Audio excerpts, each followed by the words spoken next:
हरे कृष्ण। अध्याय 3 श्लोक संख्या 6। भगवान बताते हैं कर्मेन्द्रियाणि संयम्य ना आस्ते मनसा स्मरन् इंद्रियार्थान विमूढ़ात्मा मिथ्याचार स उच्यते। कहते हैं कि जो कर्म इंद्रियों को बस में तो करता है, किंतु जिसका मन इंद्रिय विषयों का चिंतन करता रहता है वह निश्चित रूप से स्वयं को धोखा देता है और मिथ्याचारी कहलाता है। भगवान यहाँ बहुत सुंदर बता रहे हैं। इससे भी खतरनाक प्रभुपाद जी अपने तात्पर्य में लिखते हैं, तो हम तात्पर्य सीधा आज सुनते हैं क्या प्रभुपाद जी बताते हैं हमें। कहते हैं कि ऐसे अनेक मिथ्याचारी व्यक्ति होते हैं जो कृष्ण भावना में कार्य तो नहीं करते किंतु ध्यान का दिखावा करते हैं, जबकि वास्तव में वे मन में इंद्रिय भोग का चिंतन करते रहते हैं।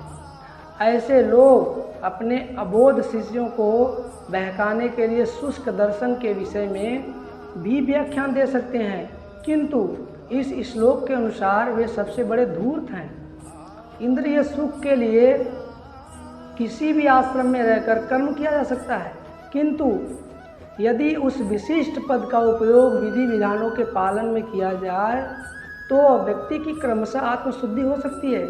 किंतु जो अपने को योगी बताते हैं और योगी बताते हुए इंद्रिय विषयों के चिंतन में खोज में लगा रहता है, वह सबसे बड़ा, भले ही वह कभी कभी दर्शन का उपदेश क्यों न दे, इसका ज्ञान व्यर्थ है, क्योंकि ऐसे पापी पुरुष के ज्ञान के सारे फल भगवान की माया द्वारा हर लिए जाते हैं। ऐसे धूर्त का चित्त सदैव अशुद्ध रहता है, अतएव उनके योगिक ध्यान का कोई अर्थ नहीं होता। बहुत सुंदर।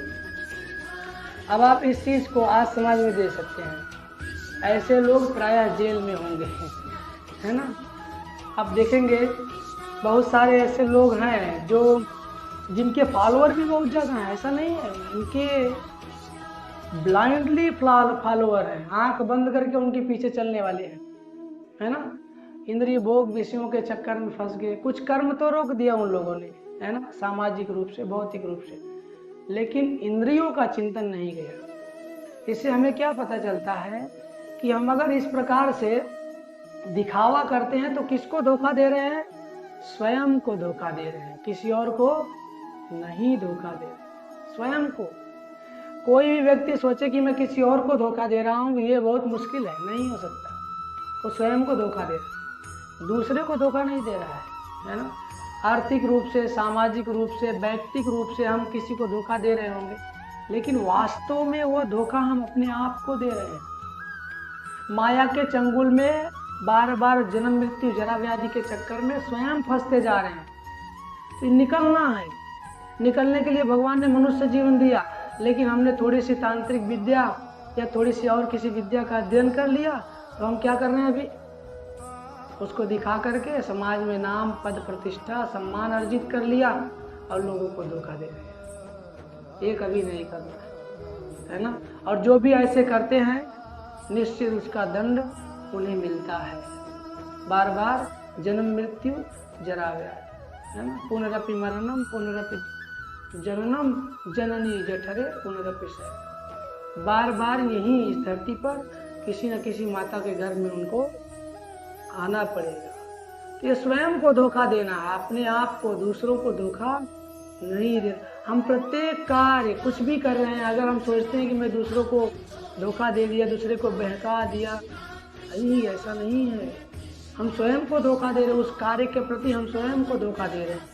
इसलिए कभी ऐसा नहीं करें किसी भी कार्य क्षेत्र में, चाहे वो भक्ति हो, भौतिक हो, कोई भी कार्य क्षेत्र हो, कभी भी किसी को धोखा नहीं देना चाहिए। नहीं तो धोखा देने का परिणाम आप सब जानते हैं, महाभारत का युद्ध हुआ ही धोखा के कारण, है ना। कौरवों ने पांडवों को धोखा दिया, लाक्षागृह में मारने का प्रयास किया, धोखा देकर द्वीप क्रीड़ा हुई, है ना, तमाम प्रकार की ऐसी बातें हुई, लेकिन अंत में रिजल्ट क्या हुआ? सब जीरो हो गया, कोई फायदा नहीं हुआ।